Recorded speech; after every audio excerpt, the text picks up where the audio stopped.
Fiz minha primeira receita de risoles e escolhi o recheio de camarão para começar. A minha ideia para esse recheio foi a seguinte: eu vou preparar o camarão como se eu estivesse preparando a minha moqueca de camarão que eu sei fazer e depois vou adicionar catupiry. Então, eu comecei esquentando bem a panela de pedra, coloquei azeite, esperei esquentar bem, coloquei a cebola. Antes dela estar refogada, assim que ela começou a dar um chorinho, dar uma murchadinha, eu já entrei com os tomates. E os tomates eu tirei o meio e as sementes. Fui mexendo e depois entrei com o tempero. Comecei pela pimenta do reino, depois o colorau e o sal.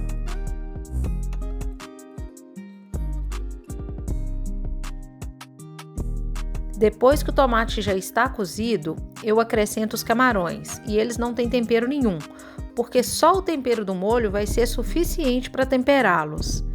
Eu mexo com a panela ligada aí por uns 4 minutos, depois eu desligo o fogo, acrescento o catupiry rapidinho, acrescento o cheiro verde, misturo tudo e dou um jeito de tirar esse recheio dessa panela aí bem rápido, porque a panela de pedra tem muito calor, ela continua cozinhando depois que desliga o fogo e se ficar aí, o camarão fica borrachudo. Então, rapidinho eu transfiro ele para o outro refratário. Liguei de vídeo para minha mãe para ela ver esse recheio e ela achou que não daria certo, achou que ele estava muito líquido.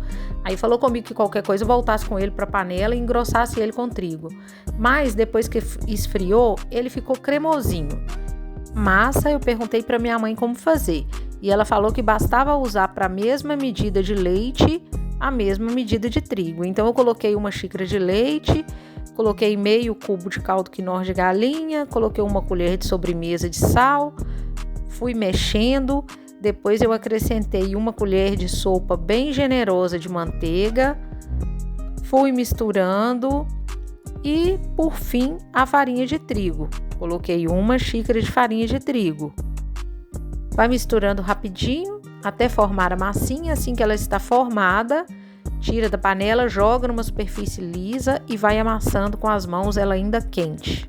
Aí é a hora que a filha chora e a mãe não vê, porque essa massa quente, para quem tem costume de fazer isso todo dia, a mão vai perdendo a sensibilidade ao calor e a pessoa nem sente que está tão quente. Mas para mim estava muito quente, muito difícil, mas eu consegui. Minha massa ficou lisinha.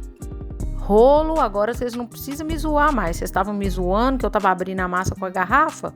Isso aí é uma parte de um copo da Tupperware que eu usei como cortador para fazer as rodinhas. Dividi a massa para ficar mais organizado o trabalho, fui abrindo.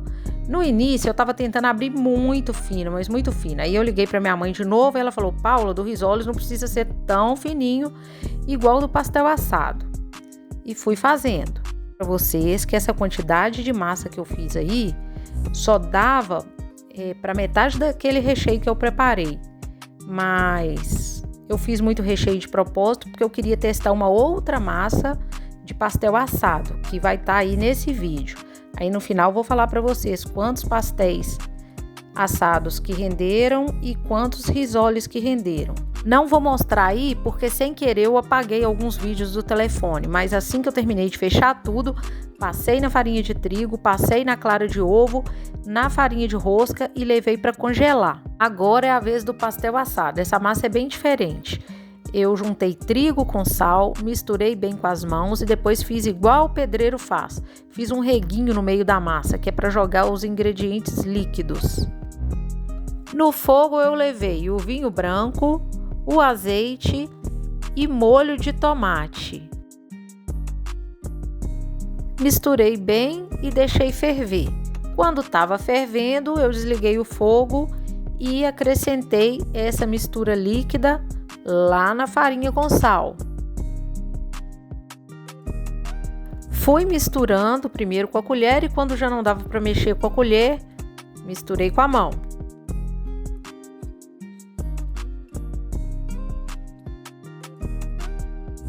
Dei uma boa sovada nessa massa, depois envolvi ela numa sacola plástica e levei à geladeira por 30 minutos.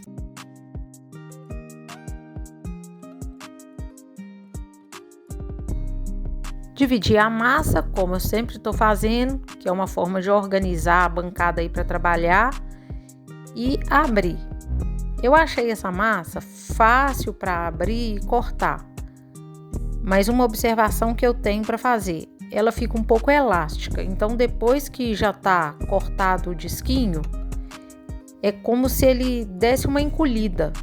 Então, o que eu tive que fazer depois que estavam todos os disquinhos prontos? Na hora que eu ia colocar o recheio, eu vinha com o rolo novamente, dando mais um talento ali, abrindo mais um pouquinho, porque ela dava uma encolhidinha. E essa massa mais fácil para conseguir fazer os disquinhos bem finos. Não esqueçam de deixar like no vídeo para mim. Não custa nada para vocês, mas é muito importante para mim. Se puderem também, compartilhem esse vídeo para outras pessoas. Olhem nessa parte do vídeo o que eu já comentei com vocês. Tá vendo? O disquinho já estava aberto, mesmo assim eu tive que passar o rolo nele, porque eu achei que ele tinha encolhido. Aí depois disso eu recheio. Uma observação, essa massa só para fechada também se passar um pouco de água. Não pode passar água demais, tem que passar água só numa lateral, numa aba, e depois vir fechando. Ficou um pastelzinho até bonitinho, vocês viram? Olhem novamente, eu coloco o recheio, passo um pouco de água na metade da massa e viro a outra metade, fecho, ajeito e passo o garfo para garantir que vai ficar bem fechadinho. Pincelei os pastéis com gema de ovo e depois levei para assar. Renderam 65 risoles e 60 pastéis assados. Esse pastel ficou com a massa bem fininha e essa massa é bem macia. Eu gostei da massa.